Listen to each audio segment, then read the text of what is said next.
United boys, welcome back to the channel. दोस्तों poor, pathetic, शैम्बॉलिक, chokers, slow, कुछ भी नाम दे सकते हो कल की परफॉर्मेंस को तुम. मैं दूंगा एक नाम, स्लॉपी. स्लॉपी क्योंकि भाई जो पासिंग थी कल की, दैट वाज इनक्रेडिबली पुअर. मतलब ऐसा लग रहा था कोई सड़क की टीम खेल रही है. भाई क्या पासिंग है यूनाइटेड की. मतलब कोई गेम प्लान नहीं, कोई गेम प्ले नहीं, कोई लीडरशिप नहीं, कोई किसी प्लेयर पे दिमाग नहीं. हेडलेस चिकन की तरह सारे प्लेयर्स भाग रहे थे. किसकी गलती है? ये प्लेयर्स की गलती है, ये सिस्टम की गलती है, रूबेन एमरिम की गलती है. क्या गलती है? इस वीडियो में हम अपनी तरफ से बात करेंगे भाई, सारी चीजों के ऊपर. प्लेयर्स के बारे में बात करेंगे, रूबेन एमरिम ने गेम के बाद क्या क्या बातें बोली हैं. कुछ चीजों से मुझे काफी ज्यादा दिक्कत है, मैं वो भी बताऊंगा आपको. जेमी कैरेगर ने भी हमारे बारे में कुछ क्वेश्चंस उठाए हैं. May be he has a point, उसके बारे में डिस्कशन होगी. और हम देखेंगे यूनाइटेड आने वाले टाइम में क्या करने वाली है. बट भाई रूबेन एमरिम ने खुद बोल दिया, Everton were the better team with 11 men, with 10 men, and I think that is the best thing Ruben Amorim has done today. उसके अलावा बहुत कुछ गलत हुआ है. Now ईपीएल की टेबल अगर तुम देखोगे तो तुम्हें बहुत दुख होगा, बहुत दुख होगा. ये वो टेबल हो सकती थी जहां यूनाइटेड 4th या 5th नंबर पे होती. खासकर रेड कार्ड के बाद आई वाज जस्ट रेलिशिंग कि भाई अब यूनाइटेड गोल्स पे गोल्स ठोकेगी. आज का दिन है जब तुम गोल डिफरेंस सेट करोगे, एस्टन विला के ऊपर टॉप 4 में जा सकते हो. और मैं था बेवकूफ.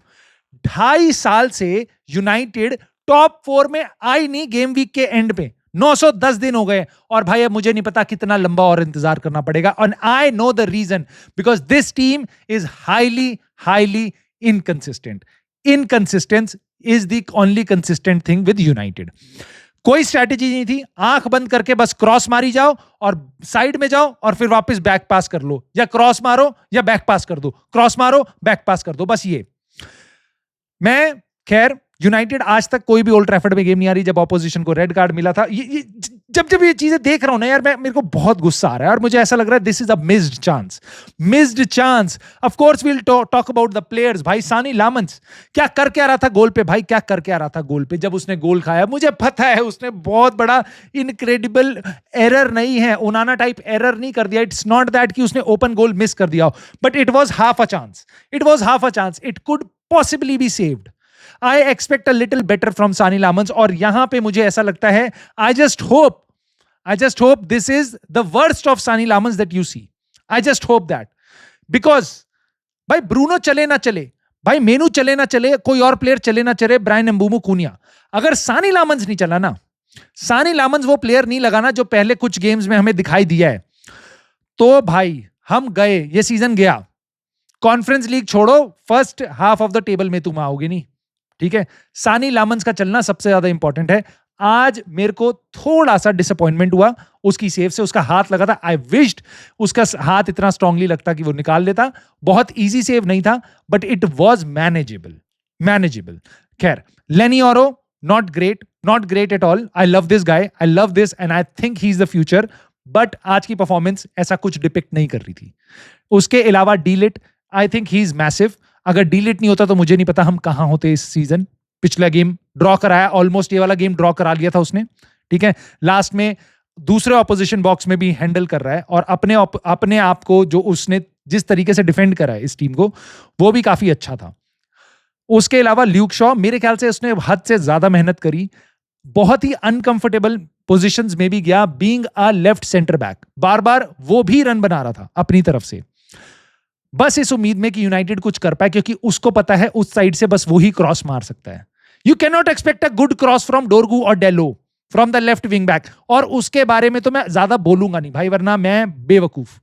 ठीक है, Mazraoui, I think he was good in way कि उसको ग्रीलिश को कंटेन करने के लिए लाए गए थे और ग्रीलिश को उसने कंटेन करके रखा जितनी देर वो पिच पे था. और उसने ग्रीलिश को ज्यादा कुछ भाप लगने नहीं दी और ज्यादा उन पे चांसेस भी नहीं बने. 13वें मिनट में ही उनके प्लेयर ने ही, एड्रिसिया गे ने उन्हीं के प्लेयर डिफेंडर को, माइकल कीन को रैपट मार दिया, वो भी उल्टे हाथ का. मिल गया उसको रेड कार्ड. ठीक है, तो उसके बाद एवर्टन का गेम ज्यादा कुछ बचा नहीं था अटैकिंग सेंस में. बट ऑफ कोर्स मेजुराई की एक कमी है, he is not great going forward, but वो स्टिल ट्राई कर रहा था.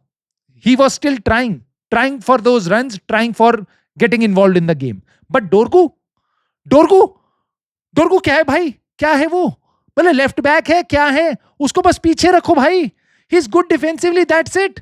That's it. He provides zero attacking output, minus attacking output, negative attacking output. Zero है भाई, जीरो है वो प्लेयर. पहले दिन उसका पास देख के मैंने बता दिया था भाई ये प्लेयर नहीं खेल सकता, नहीं खेल सकता पासिंग गेम में. बट ऑफ कोर्स मैं आपको ये बात बता रहा हूं कि मैं इस प्लेयर को सपोर्ट करूंगा क्योंकि 20 साल का लड़का है. And I question people who have bought him, क्योंकि आप उसको इंप्रूव कर दोगे. लोग कह रहे हैं भाई वो इंप्रूव कर जाएगा. अरे इंप्रूव कैसे कर जाएगा भाई? एरन वैन बिसाखा को जितनी मर्जी तुम ट्रेनिंग कर दो, वो अटैकिंग आउटपुट उसका अलेक्जेंडर आर्नोल्ड जैसा नहीं हो सकता. राइट? सिमिलरली आप डोरगू को इंप्रूव कर सकते हो फिजिकली, डिफेंसिवली, बट उसका अटैकिंग गेम प्ले आप उसको ल्यूक शॉ नहीं बना सकते प्राइम. ठीक है कि वो अटैकिंग आउटपुट ला रहा है, उससे बंदे से पासिंग नहीं हो पाती. जब खासकर टीम पीछे कॉम्पैक्ट हो जाती है ना, तब उसकी पासिंग एकदम खत्म हो जाती है, वो एक्सपोज हो जाता है. और वही हुआ आज. टू द पॉइंट मेरे को ऐसा लगा डेलो के आने के बाद हमारी लेफ्ट विंग बहुत बेटर हो गई, बहुत बेटर हो गई. डोरगू के अंदर कितनी खराब थी. Bruno again love hate relationship है भाई इस प्लेयर के साथ. ये जब जाएगा तुम इसको मिस करोगे, मैं तुम्हें आज बता रहा हूं. लेकिन ये जब खेलता है तब तुम्हें कितनी बार क्रिंज मोमेंट आ जाते हैं, कितनी बार इसके अंट शंट पासेस, टीम में कंट्रोल नहीं, काफी कुछ उल्ट शुल्ट कर रहा था बीच में. लेकिन वो इसी से उम्मीद थी कि भाई यही बजा सकता है. इसी के एक दो शॉट थे जो गोल के आसपास से गए थे. एक उसने लेफ्ट फुट से शॉट मारना चाहिए था, जहां राइट फुट से बॉल क्लियर कर दी उसने जब मेसन माउंट ने कट बैक किया था. So I think we are in a love hate relationship with Bruno Fernandes, but I don't see any other player जो उसकी पोजीशन ले सकता है. टू बी ऑनेस्ट, जितना मर्जी आपको बोलना बोल लो. गोल भी खाया था तो ड्यूसबरी हॉल के आसपास था ब्रूनो फर्नांडिस, इसलिए उसको और हेट मिलेगी. बट मुझे लगता है कि ब्रूनो फर्नांडिस की did not had a very good game, but it was just a game. United हमेशा से उस पर डिपेंडेंट करती है, आज भी उस पर थी, उसकी पासिंग एबिलिटीज पे, और उसके जो शॉट्स मारे थे उसने कहीं वो अंदर चला जाता. That would have been epic Bruno, because इस टीम के पास उसके अलावा और ज्यादा कोई ऑप्शंस है भी नहीं.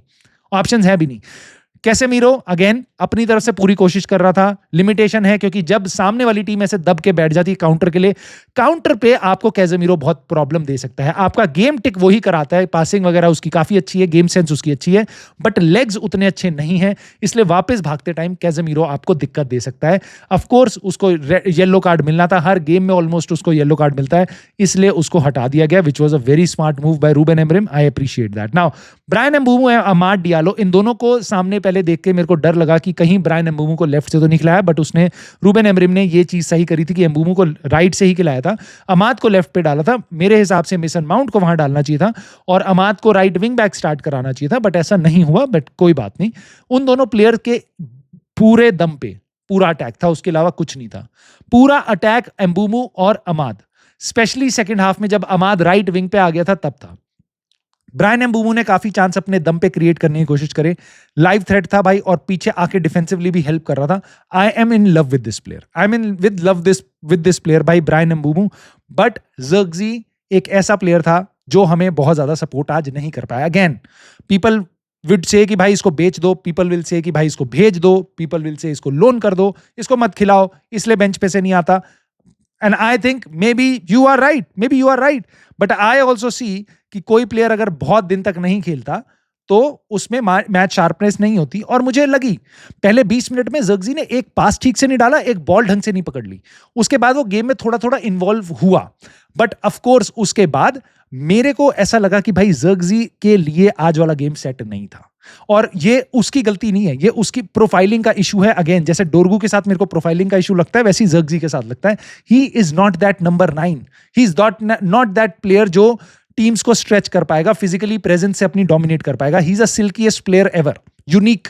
ठीक है, बट आज वो ज़र्क्ज़ी वाला गेम नहीं था. बट सब्स्टिट्यूट्स को अगर आप देखोगे, कोबी मेनू, मेसन माउंट ने आके काफी गेम को इंपैक्ट किया. डेलो भी आया और उसने डोरगू से काफी अच्छी परफॉर्मेंस दी, चाहे वो एवरेज ही परफॉर्मेंस थी या डिसेंट परफॉर्मेंस थी. क्यों हम ओवर क्रिटिकल हों डेलो के लिए आज. But Kobbie Mainoo again very decent performance, कुछ उसने गलत नहीं किया. बट अगेन मेरी प्रॉब्लम ये है, प्लेयर्स लाइक कोबी मेनू, प्लेयर्स लाइक ज़र्क्ज़ी, जब इनको चांस मिलता है they don't show it to the manager या फैंस कि भाई देखो तुम गलत कर रहे थे, मेरे को बेंच पे बिठा के, I deserve to start. There is no chance Kobbie Mainoo या ज़र्क्ज़ी की परफॉर्मेंस देख के तुम्हें ये लग सकता है कि भाई ये प्लेयर अगर टीम में होता ना तो आज हम शुरुआत से बहुत अच्छे होते और नेक्स्ट गेम में इनको स्टार्ट कराना चाहिए.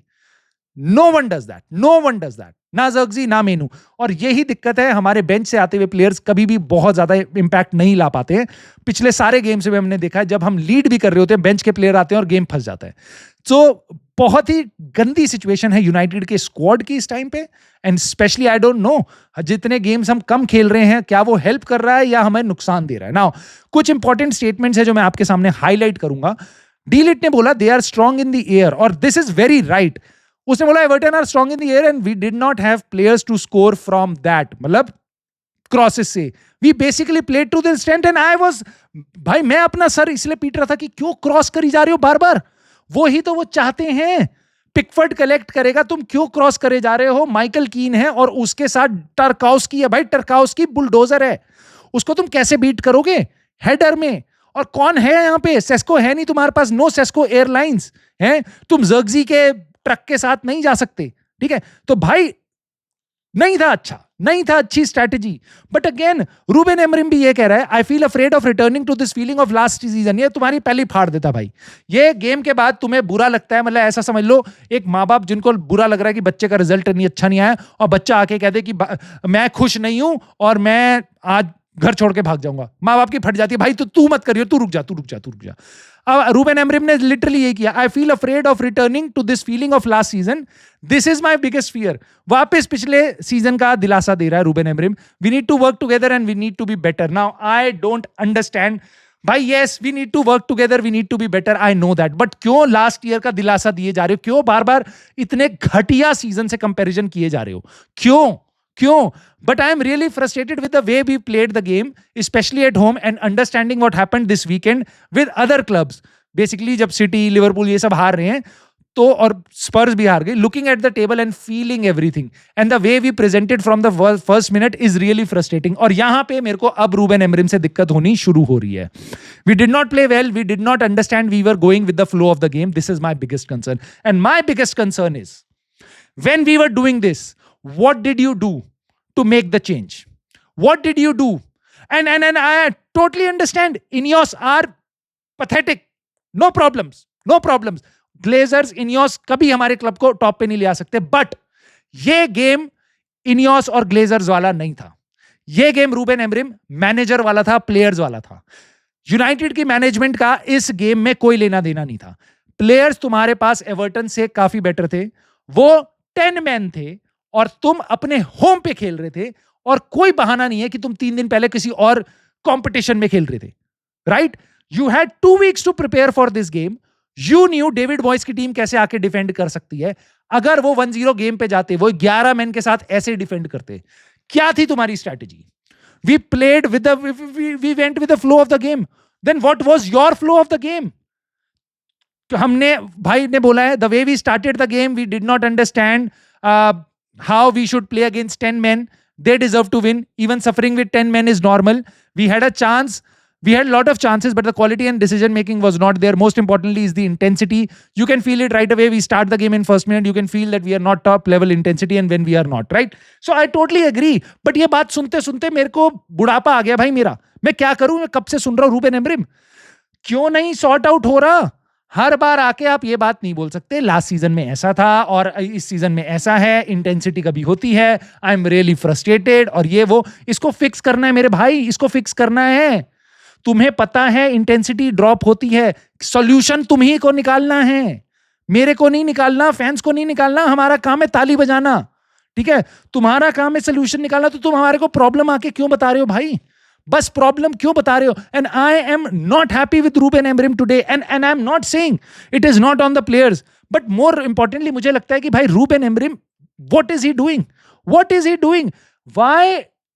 भाई अगर तुम आर्सेनल से हारे थे ना, अच्छा खेल के, कोई दिक्कत नहीं है। तुम बुरा खेल के ग्रिम्सबी से हार गए थे, I think that was on the players. कोई स्ट्रेटेजी काम नहीं आती ग्रिम्सबी को बीट करने में, बट एवर्टन के against 10 man, I think that is on the players as well as on the manager. Because I could see this coming, you could see this coming.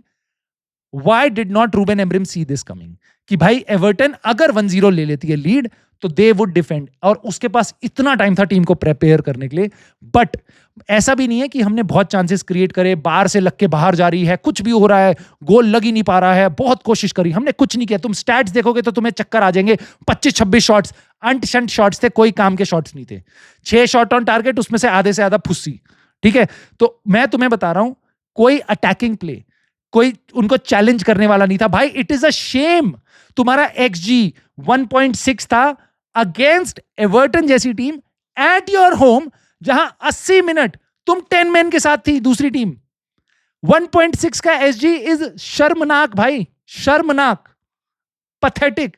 Now कैरेगर ने काफी कुछ बोला है और मैं आपको बताऊंगा क्या बोला है वो। भाई वो कह रहा है कि सिस्टम के साथ एकदम चिपक गया रूबेन एमरिम। पहली बात तो आर्ने स्लॉट के सिस्टम के बारे में कुछ बोल नहीं पाता, मुंह में इसके टेप लग जाती है। ठीक है, अब ये बता रहे हैं कि बैक 3 के साथ अगर खेलना है तो मिडफील्डर किस क्यों नहीं खिलाया? टीम्स मिडफील्डर खिला देती है। अरे मेरे चाचा के लड़के, तेरे को ये बता दे मुझे कि मिडफील्डर है कौन? मिडफील्डर है कौन? जहां मिडफील्ड में खिलाने को मिडफील्डर नहीं हो रहे तो कह रहे सेंटर बैक में मिडफील्डर खिला दे। सेंटर बैक में जहां पे वो काउंटर करने को रेडी हो रही है दूसरी टीम, वहां पे तू कैजेमीरो को खिला दूं मैं, या ब्रूनो फर्नांडिस को खिला दूं, जो इकलौता बंदा कोशिश कर रहा है आगे जाके कुछ गेम बनाने की? किसको खिला दूं? उगारते को खिला दूं या कोबी मेनू को खिला दूं? किसको खिला दूं? यही है 4 मिडफील्डर और कुछ नहीं है इस टीम में। ठीक है, 3 प्लेयर ऑलरेडी खेल रहे थे, किसको खिला दे हम मिडफील्ड में? हैं, मिडफील्डर से ज्यादा अच्छे हम पे डिफेंडर हैं जो खेल रहे थे। ठीक है, नहीं चला गेम, नहीं चला। बट तू अपना ना बस लिवरपूल के बारे में ज्ञान दे, यूनाइटेड के बारे में मत बोल। खैर, मिस्ड अटैकिंग फुल बैक, भाई मेरे हिसाब से सबसे बड़ी दिक्कत आज की ये है, और we can actually correct this thing at least. Intensity कैसे करेक्ट होगी वो मुझे नहीं पता, बट अगर तुम्हें गेम प्लान अपना ठीक करना है, तुम्हें अटैकिंग आउटपुट लेना है, तो तुम देख सकते हो इसी गेम को। और तुम्हें ब्रिलियंट माइंड होने की जरूरत नहीं है, तुम देख सकते हो जब अमाद डियालो और एम्बुमू राइट से पूरा अटैक संभाल सकते हैं, और लेफ्ट साइड में तुम देखते हो डोरगू और डेलो, और तुम्हें दिखाई देता है भाई 0 हो गया हमारा अटैक, नेगेटिव हो गया अटैक, तो तुम्हें साफ सीधा पता चलता है भाई इस जनवरी ट्रांसफर विंडो में सब पहले दिन ट्रांसफर खुलते ही पहला लेफ्ट विंग बैक लेके आओ। एक भी मैच अगर तूने बिना लेफ्ट बैक के एक अटैकिंग लेफ्ट बैक के खेला तो that is like literally pulling this club down actively, not passively, actively pulling this team down, because that, और किसने करी है भाई डोरगू की signing, that needs to be investigated. I am telling you this, he is a backup player, he is not the main player नहीं है वो। तुम्हें डिफेंड करना है, डोरगू को लाओ, तुम्हें अटैक करना मत खिलाओ। एक अटैकिंग फुलबैक तुम्हें चाहिए वहां पे भाई। और सबसे इंपॉर्टेंट बात, अब क्या होने वाला है आगे, मथेउस क्यूनिया क्यों नहीं खेला और क्या खेलेगा आने वाले गेम में? बेन जेकब्स ने कंफर्म किया है कि उसको टीम में इसलिए नहीं रखा गया क्योंकि वो प्रिकॉशनरी मूव था। And boy oh boy, we missed him especially in this kind of a game जहां वो टीम्स को हिला सकता है, फॉक्स इन द बॉक्स, सब कुछ अच्छे वर्ड्स मथेउस क्यूनिया के लिए भाई। लेकिन मैं तुम्हारी राय जानना चाहता हूं, क्योंकि मेरे को दिखता है भाई आने वाले 3 गेम बहुत क्रूशियल हैं। United must pick 9 points. Crystal Palace बहुत मुश्किल होगा अवे खेलना, वो भी डिफेंड करेंगे तगड़े तरीके से और काउंटर पे हिट करेंगे हमें। वेस्ट हैम उसके बाद, और वुल्व्स। वेस्ट हैम अच्छा खेलने लग गई है, वुल्व्स पूरे सीजन खराब खेली है, मैं तुम्हें बता रहा हूं यूनाइटेड के अगेंस्ट वो अच्छा खेल लेगी। ये 3 गेम में अगर हमने पॉइंट नहीं उठाए ना भाई तो हमारी फट लेगी, क्योंकि उसके अगले 3 गेम है बोर्नमथ, एस्टन विला और Newcastle United. And boy oh boy, इस टाइम पे तुम्हारे पास ना ब्रायन एम्बुमू है, ना अमाद डियालो, ना मजरोई है, क्योंकि एफकॉन में प्लेयर्स चले जाएंगे। तो अगले 3 गेम यूनाइटेड के लिए बहुत क्रूशियल बनते हैं। बट मैं तुम्हारी राय जानना चाहता हूं। लाइक, सब्सक्राइब और हाइप करने के बाद, छोटे से चैनल को सपोर्ट करने के बाद, अपने भाई को प्लीज कमेंट करके अपनी राय जरूर बताना इस गेम को लेके। क्या तुम्हें लगा हमने गलत किया, क्या तुम्हें लगा हमने सही किया, क्या करना चाहिए हमें आने वाले टाइम में? Let me know in the comments and I will see you soon in the very next video.